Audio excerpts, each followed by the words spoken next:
Aujourd'hui, je suis chez Pierre Gimonet fils et avec monsieur Didier Gimonet qui va nous présenter la nouvelle cuvée de la maison qui est un rosé, un grand premier si je ne me trompe pas.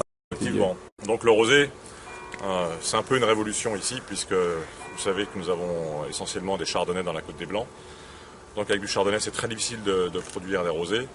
Mais face à une demande qui est importante sur ce type de cuvée, nous avons voulu créer un rosé. Mais effectivement, nous n'avons pas voulu le faire de n'importe quelle façon. Nous avons voulu garder notre style. Donc nous nous sommes donné un cahier des charges en se disant, nous allons faire un rosé qui est un blanc de blanc avec une petite touche de fruits rouges qui est apportée par le pinot noir. Alors les pinots noirs proviennent d'un vignoble de Bouzy. Ce ne sont pas des vignes en propriété, mais en fait, nous achetons une toute petite partie de pinot noir pour élaborer ce rosé, puisque notre vignoble ne nous permet pas de le faire. Alors là, l'étiquette a un petit côté moderne, où on a voulu vraiment trancher avec nos habitudes.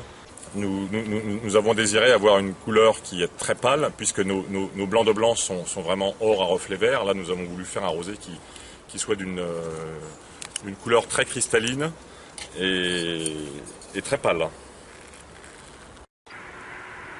Et au nez, justement, on a cette petite touche de fruits rouges du jardin.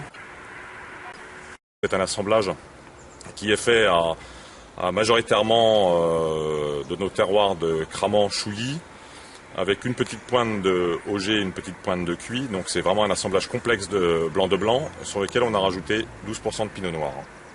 Le dosage, effectivement, reste très faible, puisque nous dosons la cuvée à 6 grammes de sucre par litre. Donc c'est un dosage très très faible, pour justement ne pas avoir en fin de bouche quelque chose qui soit trop rond, et j'allais dire trop sucré, mais justement pour garder cette fraîcheur caractéristique de nos vins qui titillent les papilles gustatives, et donc qui font saliver et qui donnent envie de boire.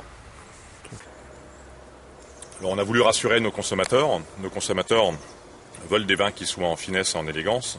Donc c'est un vin qui privilégie justement ces deux caractéristiques par rapport à la puissance. Et en finale, ce qui nous plaît énormément, c'est que vous avez la même minéralité que sur nos champagnes blancs de blanc. Donc vous avez ce petit côté crayeux de la Côte des Blancs qui ressort et qui fait que nous restons complètement dans le style de nos champagnes blancs de blanc.